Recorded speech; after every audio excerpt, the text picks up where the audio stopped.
So while he's doing that, I'm Jake Breen. A lot of you may not know my face, but we're known as Team Utah Cribs on the Wasatch Front. Been in the business 17 years. Been a managing broker of a few brands, Berkshire Hathaway being one of them, and one of our large competitors. I won't tell you who because we don't mention their name. I actually opened and ran that brand and was the managing broker for Salt Lake when they came to town about 8 years ago. So I've straddled the fence, I like to say, between production and management. My team down in Salt Lake is kind of a unit production team, not in a boastful way, but to paint a picture of who I am, we did 167 transactions last year, about 67 million in volume. We also on the side do quite a bit of our own real estate entrepreneuring. We've done property management, we've done some subdivision development, we've done quite a few flips. We own a construction company, Breen Homes. We've had homes in the Parade of Homes the last 5 or 6 years in a row down in Salt Lake. So we kind of have our hands in a lot of pots in real estate. And if you get to know my personality, I'm kind of a spreadsheet data, what's next in the industry sort of guy. So I advise the Ronies fairly often. In fact, the quarterly reports that are produced to you in the resource center, I'm the guy building the spreadsheets and giving them all the numbers, and then marketing makes it look pretty. So I know Mary and I have met quite a few times, but that's kind of my background and history. So I also serve on a couple boards nationally for Berkshire Hathaway. I'm on their public speaking circuit, and I've spoke at a few of the conventions. And this is a presentation a group of us built on Zillow a few years ago for what's called the Rethink Council. The Rethink Council is the top producers in the national network every year, the top 25 under the age of 35. So if you're under the age of 35 and you're in the top 25 volume-based production agents in the network, then you end up on this group. And what we did is this group. I helped corporate start it 5 years ago. In the last 2 years, I've been what they call the broker liaison to it. So it's given me a real infinite look into kind of the young top producers in our industry and how they think and what they're interested in. So a group of us built this little presentation on a white paper a couple years ago, and I got some handouts for you that we'll finish on that will show you all the ways to use and maximize Zillow for free. Okay? So for some of you that have been at it a while, the first 5 or 10 minutes might be redundant and things you already know, so just bear with me because we got to get to a level understanding of what syndication is. Can anyone define syndication as it is in real estate right now? Bogus. Total bogus. Tell me why. Expand. Why do we hate it? Well, they don't have all the information. Okay. And they put up wrong information too. Okay. So when you have a client that calls you and says, or shoots you a text or a Zillow hyperlink and says, I was just looking at this property, and your blood boils because you click the hyperlink, then you hop in the MLS and it's already sold. But then your client's mad at you because they're sending you the hyperlink from Zillow saying it's active. How do you explain that? What's going on? Well, they don't get sold information. Mm-hmm. And so they just leave it active for X amount of time. Yep. Okay, so one way to explain it to a client, see, we as agents know, but it's hard to use terms like syndication and get into this big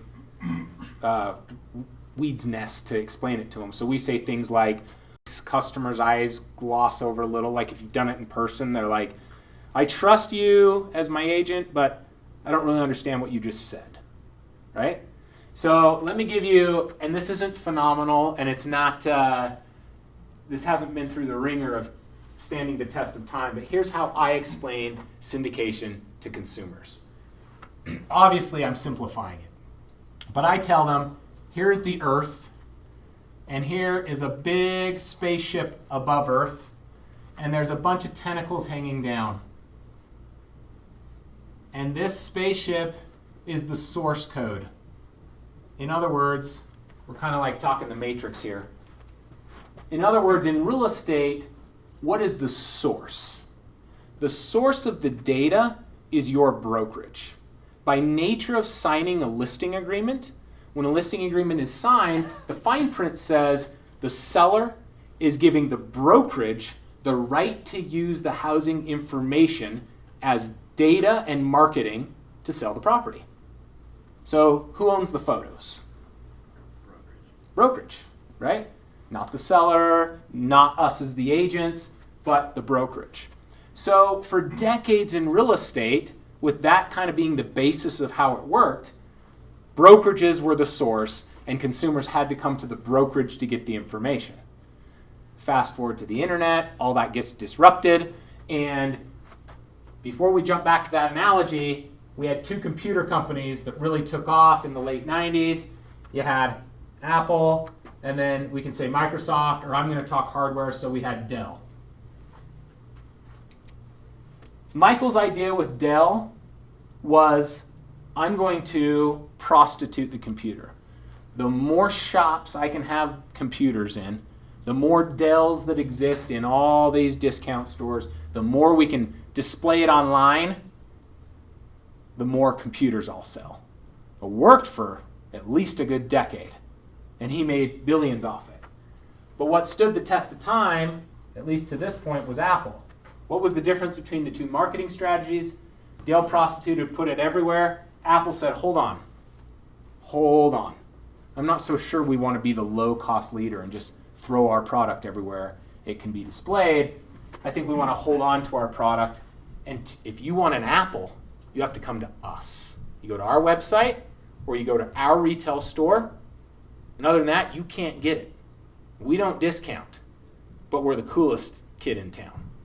Okay?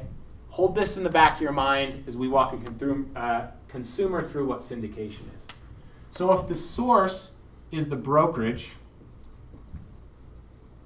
unfortunately, NAR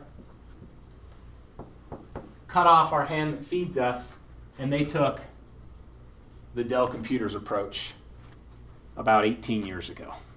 And they agreed to what's called syndication. And we as an industry were too asleep at the wheel to really realize what that meant. Well, what it meant was MLSs were able to sell feeds to other websites. If you're talking to an engineer client and they really want to understand how this works, it's called an IDX feed.